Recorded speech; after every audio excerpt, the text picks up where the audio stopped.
Après avoir fait la confection des buts cette année pour un côté, et de l'autre côté en deuxième année, je peux en conclure que, enfin pas en conclure, mais disons que le jardin en tout couvert a du retard par rapport à un jardin normal. Ça c'est là-dessus, il n'y a pas photo. Et les légumes sont venus, mais bon, par rapport à 2017, oui, peut-être avec un mois de retard, ça c'est sûr.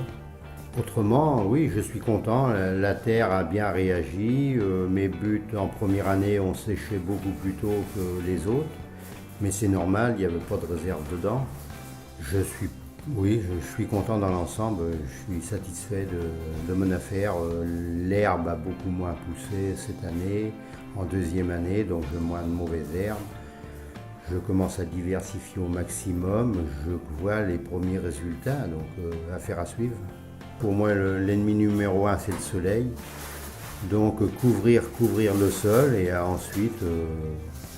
Bon, cette année, oui, ça me vient à l'esprit, beaucoup de limaces, donc j'ai eu beaucoup de destruction d'haricots et de ceci, cela. Je m'en suis aperçu très tard et je voulais pas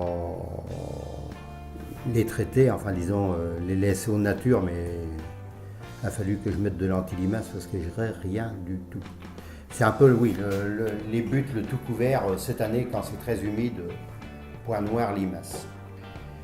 Surtout que je n'ai pas de serre, je n'ai pas de bosse, j'ai rien, et ça j'ai un mois de retard sur les autres. Mais vu que c'est pas mon cheval de bataille, que moi c'est plus l'arrosage et de travailler sans matériel, sans bouillie, sans rien du tout, ça me convient moi à la perfection dans ce que je veux faire. Vu la grandeur, je ne vais pas m'entreprendre dans des trucs. Non, moi, mon objectif, que c'est un jardin pour le pauvre, ça, je m'y retrouve en totalité. Il n'y a pas besoin de motoculteur, il n'y a pas besoin de bêche, il n'y a pas besoin de tout ça. Ben, disons que oui, les buts, il faut absolument les faire très tôt à l'automne, très tôt pour avoir de la réserve dans le sol. Ben, faut pas être pressé. En but, au printemps, il faut y aller piano, il faut absolument... laisser la terre se réchauffer, donc faut admettre pas de précocité. Si on veut de la précocité, il faut pas le faire. Après, pour moi, il y a beaucoup moins de travail, j'y passe du temps, mais il y a une souplesse oui, dans les buts qui est énorme. Tu peux partir 15 jours, 3 semaines, il y a une souplesse qui est énorme pour moi. À part le liseron qui est le point noir, mais bon, je vais essayer de y arriver avec le liseron. Tout simplement, tout doucement. Bon, vraiment de faire. Mais je pense qu'il faut du temps justement. Il faut diversifier au maximum les buts et le liseron partira de lui-même. Mais ça, il faut absolument refaire des rotations sur les buts. Pour moi, c'est le point de départ. Bah pour moi, l'idéal, c'est que la structure de la terre soit de mieux en mieux, que je sente que la vie du sol revienne tout doucement, il y en a déjà, mais que ce soit encore une terre beaucoup plus souple. Parce que là, bon, les premiers centimètres sont souples, je ne me plains pas. La terre est déjà plus noire au-dessus, les vers de terre font leur boulot avec le BRF, mais je m'étais mis 4 ans de BRF, donc oui, je m'attends, et puis par rapport à quand on avait changé l'exploitation, on a compté à peu près 7 ans pour que la terre revienne. Donc là, je me dis ça va aller peut-être plus vite parce que on la peaufine davantage. Donc je me mets 4 ans, mais tout pendant qu'il n'y a pas 4 ans, je me dis oui, c'est plus par rapport à ça que moi c'est au bout de 4-5 ans que je pense que je verrai les pleins bénéfices de ce que j'ai lancé. J'ai cette année énormément de tomates, énormément de courgettes, de poivrons, d'aubergines, d'haricots, enfin tout donne beaucoup. J'ai raté, le poireau est beau pour l'instant, j'ai raté par contre les carottes. Les carottes, je les ai semées à 2 reprises. Avant de partir, elles étaient bien levées. Je suis partie 2 fois dans l'été et avant de partir, elles étaient bien levées. Et quand je suis revenue, il n'y avait plus rien. Sans doute qu'elles ont été mangées par des escargots, des chenilles, je ne sais quoi. Donc j'aurai pas de carottes cet hiver, c'est pas grave. C'est le moment de la récolte et c'est en même temps le moment de la préparation pour l'hiver et pour la saison prochaine. Je récolte actuellement tout ce qui est légumes d'été, les aubergines, les courgettes, les poivrons, les tomates. Bon, les oignons sont ramassés, les betteraves que je ramasse et qui resteront en terre et je continuerai à les prendre dans l'hiver. Les haricots que je cueille actuellement et autrement j'ai tous les choux, le poireau qui sont piqués pour donner dans l'hiver. Chou Bruxelles, chou pomme, chou rave, brocoli, chou-fleur d'automne, chou-fleur de printemps. J'ai aussi tout ce qui est courge, qui est les petits ronds, petits marrons qui ont beaucoup donné, les spaghettis, butternut, les tomates cerises, c'est des buissons. Les bêtes ont très très bien poussé en très peu de temps. Les courgettes sont énormes, aubergines pareil. Les poivrons sont un peu moins beaux sur la lasagne que sur l'autre butte. Je crois qu'ils étaient trop serrés en fait. On voit un peu comment finalement avec pas trop de travail, on peut arriver à avoir un jardin productif. Ah oui. Et les buttes, que c'était la première année où je mettais mon jardin par butte comme ça, et je trouve que c'est beaucoup plus facile à gérer. D'accord. Donc là, je vais les laisser en place, je vais compléter avec ce qui n'est pas fait pour l'an prochain.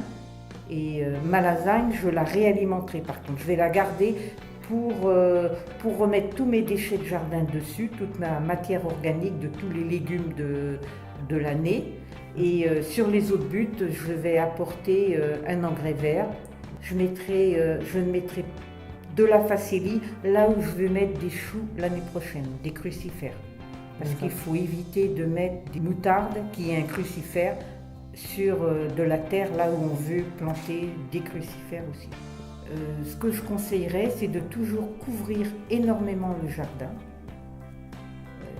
Couvrir avec de la matière organique, avec de la paille, avec du foin, avec tout ce qu'ils ont comme couverture végétale, de mettre de l'engrais vert pour améliorer la structure du sol. Donc si c'est pour vraiment améliorer la structure du sol, c'est bien de le semer en jour racines, parce que les racines vont se développer plus profondément. Donc ça, c'est en fonction du calendrier lunaire. Dans les conseils que je dis, moi je trouve que c'est pas les légumes qui sont importants en eux-mêmes, c'est la terre et c'est comment on la protège, quoi, cette terre. Donc couverture végétale, engrais vert, apport de matière organique et puis après ça. Par rapport aux autres jardins, je pense qu'on est dans une année moyenne. Il y a eu par contre des belles tomates, un peu partout d'ailleurs. Cette année c'était une année à tomates. Au niveau des haricots verts, c'était pas trop mal, oui, on a une bonne récolte aussi. Par contre le poireau il n'est pas très gros encore, mais bon, je pense qu'il va grossir à l'avenir. Les cucurbitacées, elles sont pas très grosses, mais bon, ça donne bien quand même. Et puis, autrement, les endives sont plantées, là. On est dans la saison où on plante les endives, les choux. Au niveau récolte, des courgettes ont bien donné aussi. Par contre, les melons, non, j'ai pas eu beaucoup de melons. Des concombres, oui, mais pas très grosses. On a des choses qui fonctionnent bien, d'autres moins. Alors, il faut attendre évidemment l'automne maintenant pour voir comment ça va évoluer par rapport au climat aussi. Mais, oui, j'ai une année. Les pommes de terre, j'ai oublié, les pommes de terre ont bien donné aussi. Elles étaient belles parce qu'à ce moment, il a plu en début d'été. La rhubarbe se récolte plusieurs fois dans l'année, donc c'est facile d'en faire du purin parce que le purin de rhubarbe est efficace contre les insectes, les pucerons, la teigne du poireau, le ver et la teigne du poireau, et puis les carottes, la mousse de la carotte. Donc il suffit de couper les feuilles de rhubarbe, les hacher grossièrement, et d'en faire un purin, laisser tremper une petite semaine. Donc 1,5 kg de feuilles pour 10 litres d'eau, 1,5 kg, 2 kg de feuilles pour 10 litres d'eau. qu'on laisse macérer. Il faut couvrir par contre, utiliser un seau aussi plastique ou un récipient en verre parce que le fer oxyde. Donc éviter de prendre des seaux en fer. Et on laisse macérer, on couvre avec soit un tissu ou un couvercle qui ne soit pas étanche parce qu'il faut laisser un peu d'air mais qu'il n'y ait pas d'insectes qui descendent dedans. Ce purin-là, on peut l'utiliser pur pour les insectes, contre les insectes plutôt, et on peut diluer et c'est un répulsif anti-limaces. Si on le dilue à 1 litre pour 5 litres. Ça fait partie aussi des travaux de l'été puisque les insectes principalement font leur travail d'été. Mais en même temps, les purins peuvent aussi servir de fertilisant. Purin d'ortie, purin de consoude, si on peut encore en faire parce que la consoude pousse encore. Et ça, ce sont des fertilisants qui sont utilisables toute l'année. Le plus important, je trouve, c'est de jardiner au naturel, de jardiner bio si on peut, c'est-à-dire sans pesticides, sans le traitement le moins possible. Je trouve que c'est le plus important, même si on a des récoltes un peu moins importantes, un peu moins belles. C'est quand même plus agréable d'avoir des légumes sans traitement. On peut donner des conseils, c'est difficile, mais on peut toujours comparer justement les méthodes parce qu'il y a beaucoup de méthodes différentes et qui s'enrichissent les unes aux autres.